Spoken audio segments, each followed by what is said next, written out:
The journey of learning English. Ever since I was young, I had always dreamed of speaking English fluently. In my small town, English was not a language I heard often, but I was fascinated by how it seemed so natural to those who spoke it. I would listen to people speak English, marveling at the smoothness and ease with which they communicated. It felt like a bridge to the world, a way to connect with people from different cultures, and I longed to master it. When I was in school, English was taught as a subject, but the focus was mainly on memorizing grammar rules and vocabulary. The teachers would give us lists of words, and we would repeat them, but there was little chance to use English in real-life situations. I struggled with even the basics, tenses were confusing, prepositions didn't make sense, and pronunciation felt like an impossible challenge. But everything changed one day when I was watching a movie with English subtitles. I could understand more than I thought, even without knowing all the words.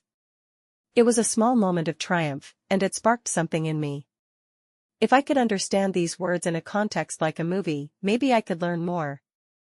I decided to immerse myself in English language films and TV shows. Slowly, I started turning off the subtitles and focusing on listening to the flow of the language. It was like I was learning without realizing it. The more I watched, the more words and phrases I picked up, and I felt a sense of accomplishment each time I understood something new. However, I soon realized that simply listening wasn't enough. The more I tried to speak, the more I realized how difficult grammar could be. Simple sentences like I am going and I go seemed so similar, yet different in meaning. Why was English so complicated? To tackle this, I began to study grammar seriously. I worked through countless exercises from textbooks, focusing on understanding the rules behind sentence construction. At first, it felt tedious, but slowly, the pieces started to fall into place. I began to recognize patterns in the language, and it became easier to form sentences without second-guessing myself. Even with grammar knowledge, there was one obstacle that seemed insurmountable: speaking. In class, I practiced English with my teachers, but I was too shy to speak freely in front of others. I worried about making mistakes. It wasn't until I found a language exchange partner online that I began to truly overcome my fear. His name was Jake, and he was a native English speaker learning Thai. Our first conversation was awkward, filled with stumbles and miscommunications, but it was also encouraging. For the first time, I spoke in English with someone who didn't judge me for my mistakes. We made mistakes together, laughed about them, and kept trying. This partnership taught me something invaluable: it was okay to make mistakes. Speaking wasn't about perfection, it was about communication. As I practiced with Jake, I began to feel more confident. We would talk about our cultures, our interests, and our everyday lives. The more I spoke, the more comfortable I became, and soon I could hold longer and more complex conversations without feeling anxious. Vocabulary was another area where I struggled. It wasn't enough to know a few words, I had to build a strong foundation of vocabulary to express myself clearly. I started with words that I could relate to, those that were relevant to my daily life. Flashcards became my best friend, and I made it a habit to review them every day. Over time, I started to understand the context of new words and phrases. It wasn't just about memorizing, it was about using the words in sentences and conversations. Reading books, listening to podcasts, and watching shows in English also helped expand my vocabulary. Each time I encountered a new word, I would look it up and try to use it in my own speech or writing. While vocabulary was important, understanding native speakers was one of the most difficult challenges I faced. At first, I could only understand slow and clear speech, but fast conversations left me feeling lost.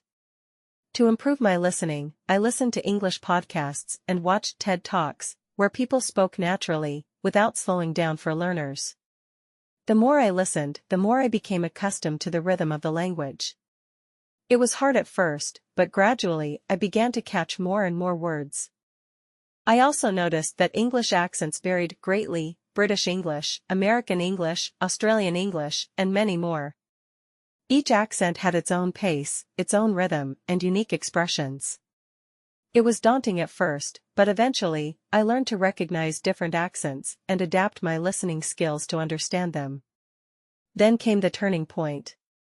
I had the opportunity to travel abroad, to an English-speaking country. I was both excited and nervous. Would I be able to understand everything? Would I make a fool of myself speaking? But when I arrived, I quickly realized something important: people were kind and patient. I wasn't the only one struggling with the language, many others were in the same boat, trying to communicate in English as a second language. I realized that language was a tool for connection, not a measure of intelligence or worth. During my trip, I engaged in conversations with strangers in English. I spoke with shopkeepers, waiters, and fellow travelers. I asked for directions, ordered food, and exchanged small talk. I made mistakes, but I didn't worry about them. I was learning in real time, and each conversation helped me grow more confident. No one laughed at my errors. Instead, they were supportive, and we shared a mutual understanding. Language was about trying, not about being perfect. Even after returning home, my journey didn't stop. Learning English was now a part of my life. I continued to practice, speaking with friends, listening to English content, and reading books in English. I realized that learning a language is not about reaching a destination, it's about the continuous process of growth. Each new word I learned, each conversation I had, each mistake I made, these were all part of the ongoing journey. Looking back, I see how far I've come. From struggling with basic sentences to confidently having conversations with native speakers, my journey has been full of challenges and triumphs. But it's also been rewarding. Learning English has opened up so many opportunities for me: connections with people from around the world, the ability to access knowledge in English, and the joy of expressing myself in a new language. And while there is always more to learn, I now understand that the journey itself is just as important as the destination.